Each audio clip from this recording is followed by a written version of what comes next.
days at the stick. From who's got it better than us to brick by brick. It's always the 49ers way, from off-season to game day. Yeah, we talk back.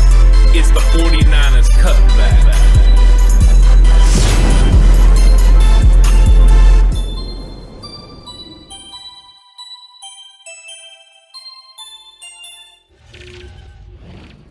It's 49ers Cutback Podcast time. It's time for the game recap. Alex, we get to get into this a little bit deeper and just really get into the 49ers versus the Green Bay Packers. All the ups, all the downs, but mainly just what in the heck happened.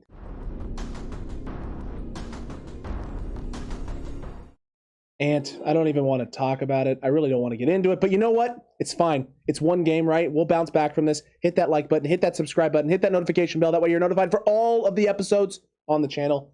Let's dive into this. Let's talk about this. Yeah, it's speed talking. It's more speed because of frustration. But look, right? This wasn't what we wanted. This wasn't how this was supposed to go. No, this front line was supposed to get after Aaron Rodgers. Right. They were supposed to cause havoc. We were supposed to be doubling Davante Adams, making the Packers go anywhere but there.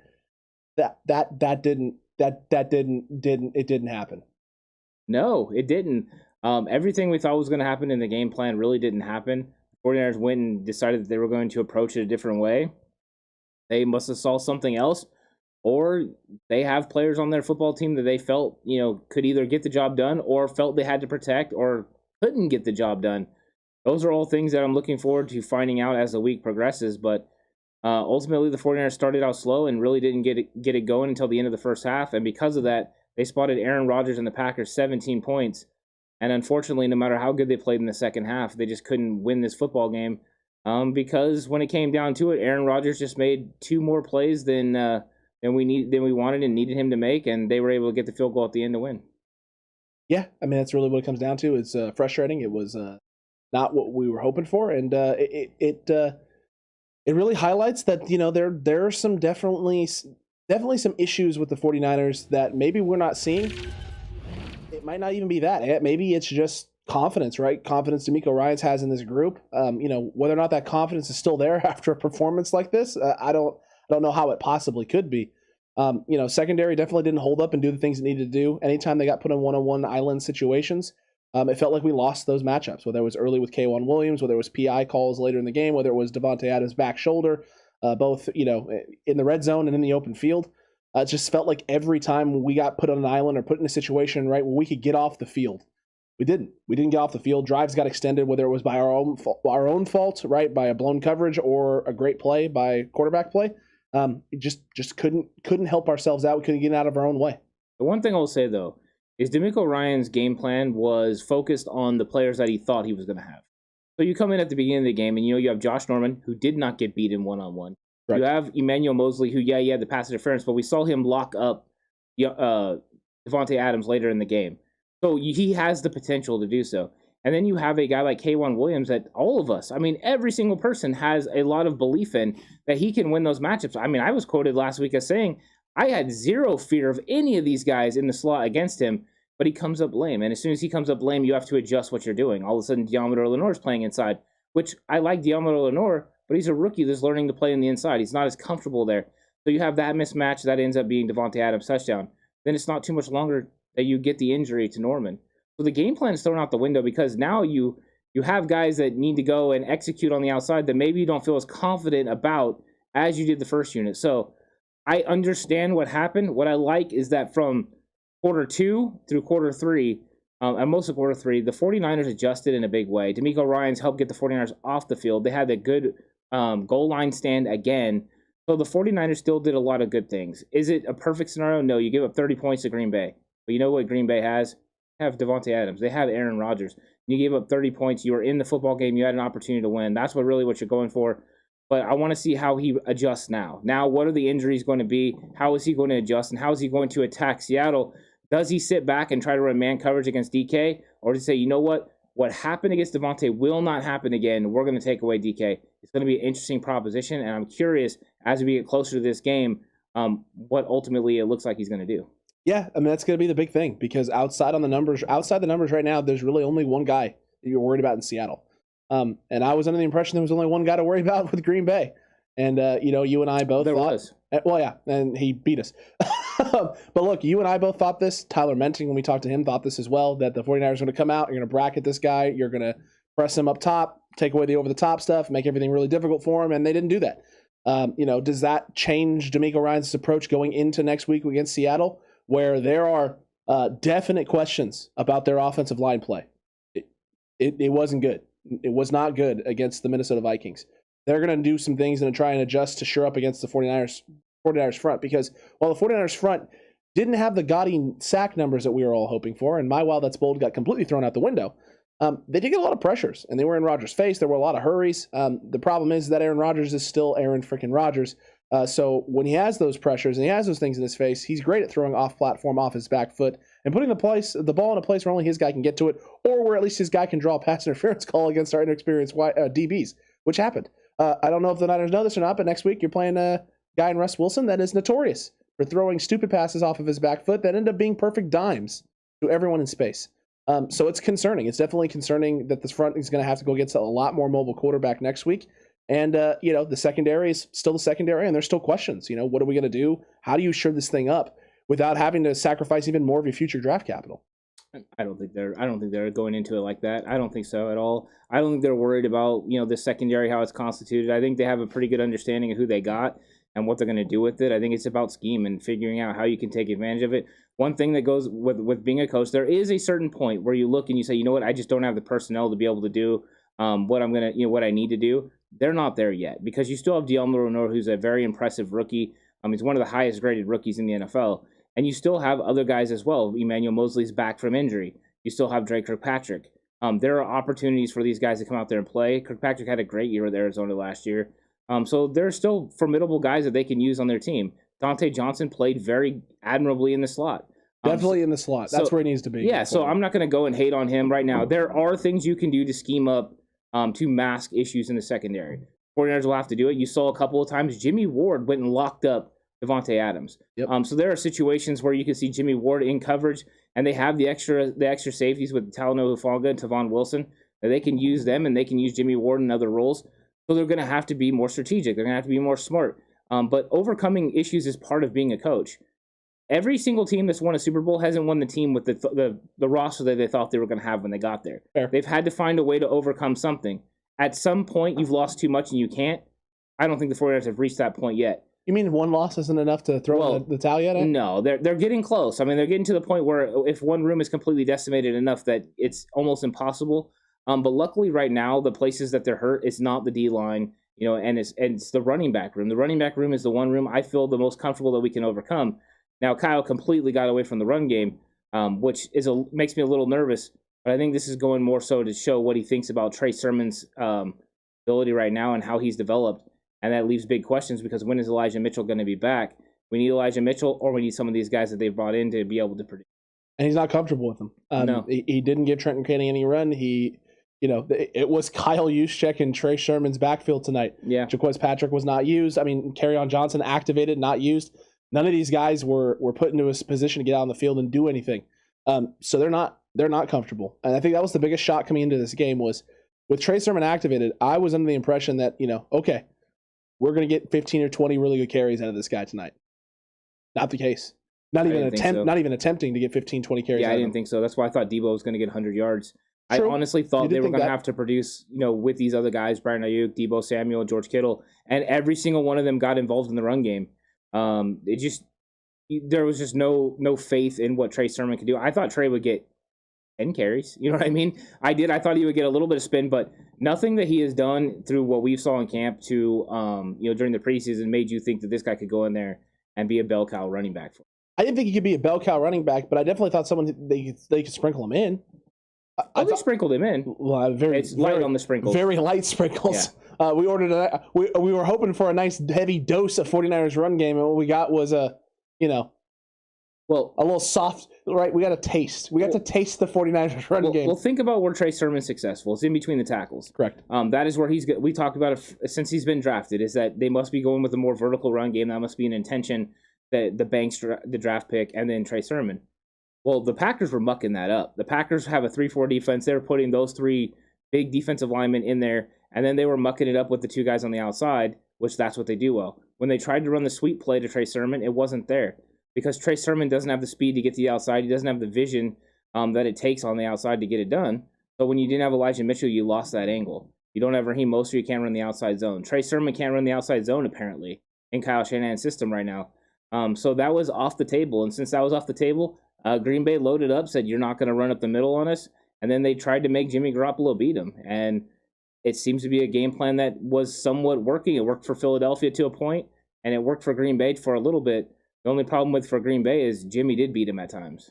Yeah, he did. And that final drive was the stamp on the silencing, hopefully, silencing Jimmy haters is what I thought it was going to be. Oh, nothing is silenced. Oh, of course. It'll never be fully silent, right? But the people who have been saying that Jimmy can't get it done, Jimmy went out and did what he needed to do. I know he made mistakes, but when push came to shove and it came time to step up, put up or shut up time, put up or shut up moment for Jimmy Garoppolo, he came out and executed. Came out and did what he needed to do. He orchestrated that drive. He got us down the field. He made the tough throws. He got the balls to his playmakers in space. And he took a couple of risky throws and some tight throws that, you necessarily don't want your quarterback making. But, there is no reward if you don't take some risks. Luckily, none of those risks ended up in turnovers. And instead, we ended up getting that final drive and putting it in just a smidge too early. But we ended up punching it in and giving ourselves at least the opportunity to walk out of that place with a W. Because if he doesn't do that, right, if he doesn't do those things, there's obviously questions that are going to boil. But, those are the things that you want to see out of your veteran quarterback who has now been in the system for as long as he's been. Despite all the struggles, every reason to fold, all the pressure mounting, the young guy behind you standing on the sidelines waiting to take the reins and take the ropes. He stepped up in a big way, especially in the fourth quarter. I think there are moments where he looks like he's got elite talent. There's moments where he throws the ball and it's like, wow, that's spectacular. He's getting the ball over the top of defenders, right where it needs to be, fitting in tight windows. And then it's like, at moments, you're like, cue the clown music. I mean, that's how it feels. That fumble that he had is just absolutely ridiculous. And I think that is kind of the frustrating part because Jimmy Garoppolo, if he doesn't make those mistakes, Jimmy Garoppolo is a very serviceable quarterback in this league. He can win a lot of football games for you, which he already does. Those mistakes put a bad, taste in everyone's mouth because you see them and you're like, wow, if Jimmy wouldn't have done that, the Packers never would have got that field goal to get to 27. You know what I mean? If he doesn't do it, if he leads that drive down the field, then it changes the football game. So I love the fact that Jimmy responded. Jimmy does that. When he throws a turnover, he usually responds. When he has a turnover, and he did respond, and he led the team down the field. Great catch from George Kittle. Great catch from Deebo Samuel. Great catch from Kyle Juszczyk. All of them showed up in a big way for the team and for Jimmy Garoppolo, and Jimmy executed when he needed to. The problem is the quiet, it's not happening. The silence is not happening because all the problems that he had, the interception, which I don't put so much on him. I think Jair Alexander made a great play. That's just a phenomenal play. But man, the fumble, and some of the other just kind of weird, quirky plays where he looks like he gets happy feet, those make me question a little bit, and that leaves room for people to have to be able to be loud about Trey Lance because Trey Lance is sitting there and he's got a lot of ability and people know it, and we're all anxious to see him out there, and we got to see him a little bit in this game. I liked the way Kyle implemented him tonight. I liked the situation in the goal line. I loved the third down call where you motion Juszczyk in and the little fullback sneak. I thought all of it was fantastic. I thought all of it was phenomenal. But the things that needed to happen tonight for the 49ers didn't. And we had some keys. We had some keys on offense. We had some keys on defense. And my offensive key matchup was the 49ers wide receivers. It was versus Kevin King, but Kevin King goes out sick right before the game. So there's nothing I can do about that. So if you're looking at it just in that sense, the Niners won, right? Because he wasn't on the field at all. But if you really look at it, right, it was going to be these 49ers wide receivers versus Eric Stokes. And for most of the night, it was Deebo Samuel versus Eric Stokes. And it was about 50-50 along the way. But I think Deebo came up big when he needed to. The 49ers wide receivers definitely took advantage when they needed to. But I can't say with 100% certainty that this was a full-on static win because of how stagnant the offense was early in the game when the 49ers were trying to pass the football. My offensive key matchup was the 49ers run game versus the Packers front seven. And it did not work out. The 49ers offensive run game took a fat L. It was absolutely terrible. They did not really try to run the football a whole lot, and when they did, it just didn't work out. Even when they were trying to get the ball to Deebo Samuel on the edge, George Kittle had a few successful runs, but Deebo overall didn't have a lot of successful runs, whether that was him getting the ball from the backfield or him running the fly sweeps. It didn't work. So I thought that Kyle really tried to mask the problems of not having a running back room with skilled running backs in there, but he just wasn't able to do it, and that's a big part of this game. Since the 49ers weren't able to get it going, the play action wasn't always there. They were able to clamp on the receivers, linebackers weren't having to jump up into the box. They were able to sag on coverages, and they struggled. So that's a big L for the 49ers on this one. I wish we could have got the run game going, but it could have a lot to do with the fact that we didn't have very many running backs that he felt comfortable with using, and maybe didn't even feel comfortable with the ones that he actually had. Yeah, the run game was non-existent. It felt abandoned. Not a great feeling as a 49er fan, knowing how important the run game is. Wasn't great. But from the bad, there is some good. There is some silver lining. There's some light at the end of the tunnel, because there were some guys offensively that had good performances and kept the 49ers in the game when all hope seemed lost. It's time to get into those offensive straight beats of the game.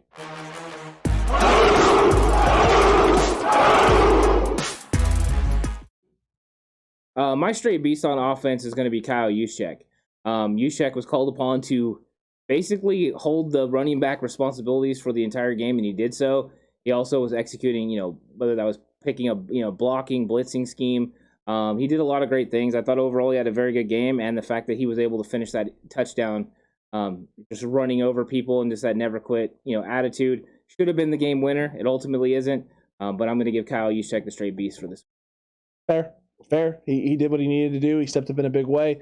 Got utilized as the main running back, right, for the 49ers at times, it felt like, and some big catches from the guy. Kyle Juszczyk, always a guy who's been very feels like at times underutilized. Came up and stepped up in a big way tonight with the running back room not being at full strength. My straight beast has to be George Kittle. I want to go desperately Brandon Ayuk because he stepped up in a big way tonight. But the reality of the situation is without George Kittle tonight doing the things that he did, winning his one-on-one matchups, making big plays, breaking tackles, extending drives, doing George Kittle-esque things, this offense doesn't operate, doesn't function well, especially in the second half. And on that last drive, he puts the 49ers in a huge situation and gives them extreme momentum, getting them, on the positive side of the field into Green Bay territory with about 2 minutes and 20 seconds left. So the Niners had all of the room and all the time in the world, right, to get it done and execute there at the end of the game. Unfortunately, they execute a little too well and a little too early, Ant. Yeah. And it ends up being a big fat L for the 49ers because Mason Crosby decides to hit field goals now, whereas a few years ago I remember him missing field goals against the Lions to give them W's, you big fat jerk. Yeah, 37 seconds ends up being too much. And that's frustrating. That's really frustrating, but that happens sometimes. And I mean, clock management is something that you think about all the time, but you have to think about the possibility of not scoring a touchdown if you don't score it then. So I don't think you ever want to tell your players to go down. I think it would have been different if they were, losing by a few points, a couple points. If that would have been a 28-27 game and the 49ers would have been driving to win the game, it would have been a lot easier to tell Kyle Juszczyk just to go down, but when you're needing a touchdown to take the lead, you go ahead and you go for it. And so I don't blame him at all. And George Kittle was a big part of that drive. That catch he made over the middle in that run, just spectacular. It kind of started giving me the feelings of the New Orleans game. It was that moment that I wish all we needed was a field goal, not a touchdown. But it was still an exciting moment, an exciting drive. And as 49er fans, I think we all felt alive at that moment. Like, oh, wow, the 49ers, we can hang with the big boys. We can score on offense when we absolutely have to. So that's good. Absolutely. It was great. It was wonderful to see. But we got to get to the defense. We got to shift over to the defensive side of the ball and talk about our key matchups there and what went right and what went wrong. And because my defensive key matchup was Aaron Jones versus Fred Warner. And while this wasn't a loss, it also wasn't a win. Aaron Jones goes for almost 100 yards rushing, but does go for about 96 yards of total offense. So while they didn't shut down Aaron Jones didn't explode like he did against the Lions. So that's a positive. That's a good thing. That's something that you want to see happen. But, the Niners, it felt like Aaron Jones got enough to make things easier for the Packers offense, but he didn't get enough that he was breaking the backs of the 49ers defense. I feel this was more a push than anything else. I thought Fred did everything that he possibly could. I felt Al-Shaair did a fairly decent job, but at times was getting kind of sucked into the wash at second level and was opening and creating some running lanes. And they were just double teaming a lot up front against Kinlaw, and they were double teaming a lot against DJ Jones and Kentavius Street, making it really hard for them in space. Not a loss for Fred Warner by any means, but definitely not the win we were all hoping. Yeah, you know what? I didn't think that Jones really did a whole lot. I think that it appears now that you look at the stat line like he did something, but I think some of his yards came later in this football game. when the 49ers were kind of letting them run the football, sitting back in the 2 deep, and letting him kind of chalk up some yards. I thought that Fred did a pretty good job when he was covering him on his own. So, I mean, I get what you're saying about the push, because I don't think that he really did anything. Jones didn't do anything to make you just go, oh my gosh, Jones was a great player in this game. I thought Fred did everything he needed to do. And Fred's just a special player. I really do. I think Fred is just keeps us in so many football games by how he puts people in the right positions and how he impacts the game. So, yeah, I like that one. And then for my defensive key matchup, I had the Packers offensive line against the 49ers defensive line.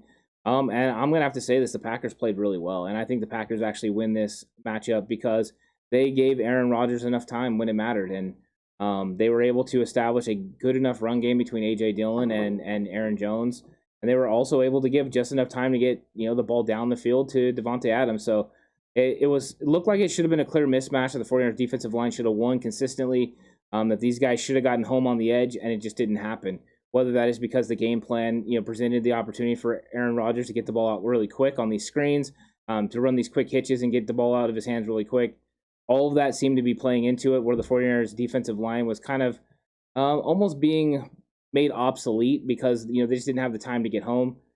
But yeah, this Packers run game, Packers offensive line showed up in a good way.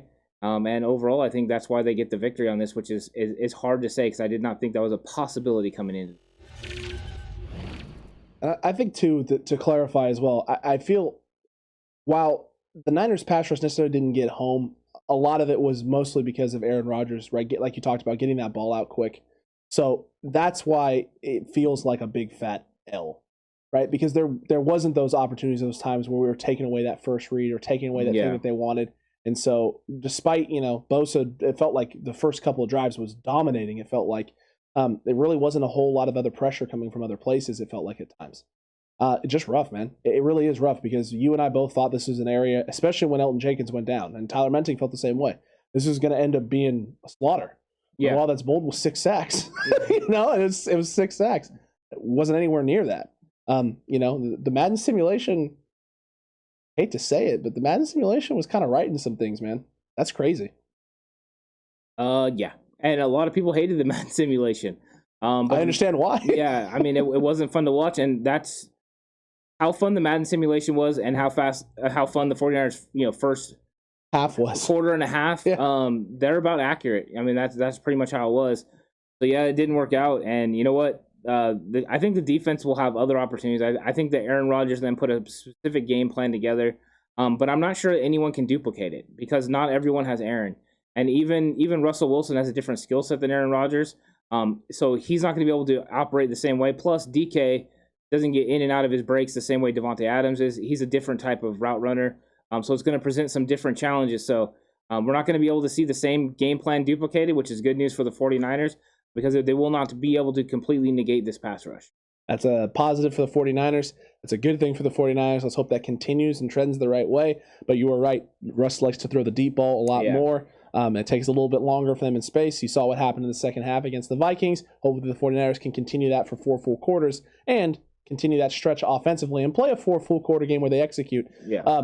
But from straight beasts and from defensive key matchups, we got to talk about the guys on defense that did have an impact, the guys who were hot on the block in week 3. It's time for The Block is Hot.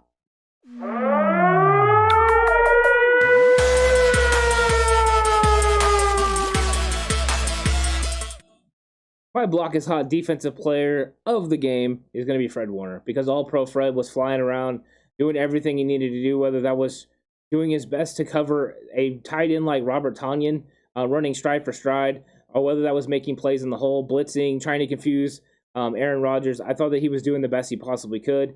I mean, he's holding it down. I mean, he's without his running mate right now, no Dre Greenlaw. So there's a lot of things that he has to handle, and he's doing it in a big way.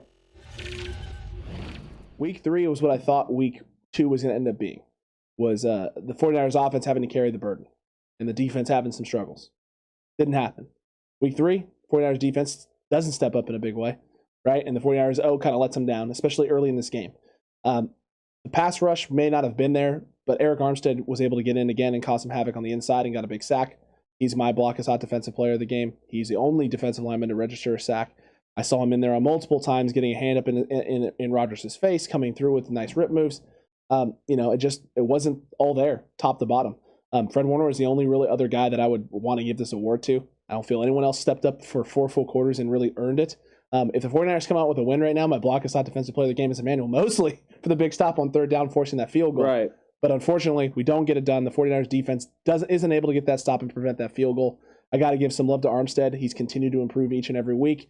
I know people are still upset about the Buckner trade. I get that. But Eric Armstead can get it done. He's been getting it done for the first 3 weeks of the season. He's been getting it done not healthy, not at 100%.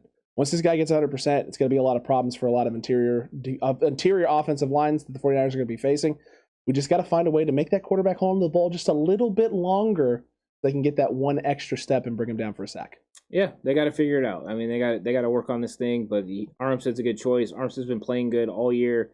He's one of the top guys that pressures in the entire league. In fact, he was second coming into this game, so I think that he's somebody that's been making a lot of plays, and unfortunately, he's always going to be compared to that Buckner trade, and it's not fair to him because he's done everything that he's supposed to do, and we're holding him to a different caliber of player because Buckner's just a different guy. He's a different talent. Armstead has his things that are really good about him, and Buckner has his things. But yeah, I think Armstead's done enough to prove that he deserves to be in San Francisco and to be one of the leaders on this football team, and he's played well so far. That he has, Ant. And 49ers fans, you may be hurting right now. I know. It hurts. It sucks. Everything that happened tonight, not great. It's not fun. But the 49ers did lay some hurt on the Green Bay Packers, and we have some guys that we need to recognize and induct into the hurt business. Let's get that done.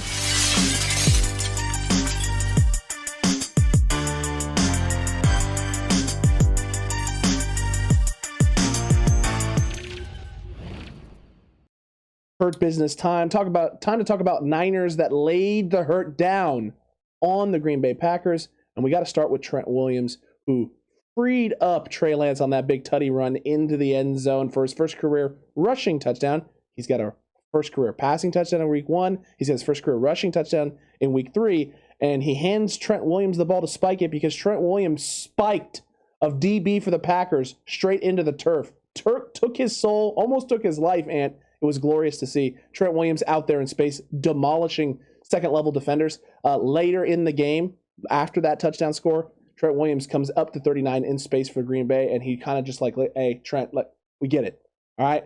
He very gently grabs Trent and is like, no, you're good. I'm just going to stand here and let myself get blocked. It was pretty funny to watch. Yeah, my first guy that I'm going to put in the hurt business is going to be Jimmy Ward, because Jimmy Ward absolutely demolished Davante Adams. It was a lot like if you've ever seen In-Game and you see, Doctor Strange get pushed out of his body, or was it the Hulk? He's pushed out of his body. Davante Adams was having an out-of-body experience after that one because he got completely demolished. Jimmy Ward came flying through. Those are the hits that I used to love. Those are the woo hits that were absolutely fantastic about watching Ronnie Lott and those guys play football.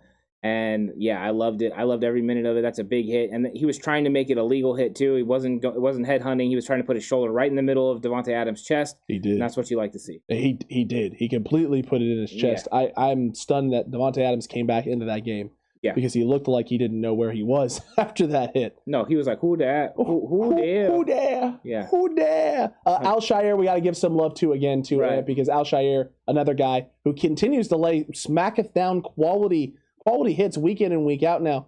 This guy's really stepped up and really changed his game in a big way. Yeah, he's been hitting people, especially running backs and tight ends out of the, out in the flat. He's been closing on them really quick in front of the sticks and making big tackles.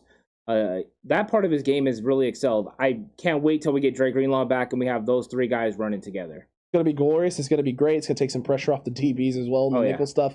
Look, the 49ers they're in some risky situations right now. It's risky business for the 49ers because you got a lot of injuries to the cornerback room. You got a lot of situations there, a lot of questions about the play calling defensively and what's going on, and the slow start for the offense. All those things are concerns. We got 2 big weeks coming up, 2 big opponents. You have Seattle this week, you have the Cardinals next week, 2 NFC West games in which the Niners can make the fan base feel a little better, make themselves feel a little bit better about where they stand in the NFC West. Because the Cardinals look like one of the better teams in the NFC West at this point in time. However, didn't play the greatest against the Jacksonville Jaguars. There's probably a lot on that film that the Niners can look at, digest, and glean into some insight into game planning and how they can try and exploit weaknesses within the Arizona Cardinals coming into this week 5 matchup when they face them. Seattle has been struggling the last 2 games. They're going to be coming out and firing on all cylinders this next week. 49ers really got to dig in and come ready to go. Yeah, Seattle's going to come in. They're fighting for their lives because they're looking up at the rest of the teams in the NFC West. 1-2 is not a good situation, but 1-3 is a lot worse. And if they suffer one of those losses to the 49ers and an NFC West foe, it could put them in a very precarious situation. So they're going to come out. They're going to be battling. Pete's going to be chewing that gum, and they're going to be excited. But I think the 49ers are up to the task. The 49ers have got to get it going. And the 49ers they don't lose back-to-back games when Jimmy Garoppolo is the starting quarterback. Sure. And they can't afford to lose one now. They can't afford to fall behind the Rams and Cardinals in this division. They need to win this game and try to stay right behind them. So that way when they play them, they have the opportunity to overtake them. Absolutely. Let us know what you thought about the recap down below in the comments section right now. If you want an even deeper dive into what the 49ers are doing, head on over to Patreon as well. We'll have an all-22 film breakdown of this tough loss. 49ers versus Packers. You don't want to miss that later this week, as well as other great content over there on Patreon. Don't miss out on any of it, including Big Yikes today. Yeah, you don't want to miss out on anything that's coming up. Make sure you watch the channel all week. There's going to be cool stuff going on, whether you're watching Quest for the West or any of the other shows that we got coming out, including 49ers Cutback in Time over on Patreon. There's just lots of cool stuff. So if you're a 49er fan and this is your first time to the channel, go check out all of the rest of our stuff because there's a lot of things that are going to be coming your way. Tons of it. You don't want to miss out on any of it. Cutback crew, we love you. Faithful. We'll get them next time. And until the next episode, stay safe. Remember, the right way is always the 49ers way.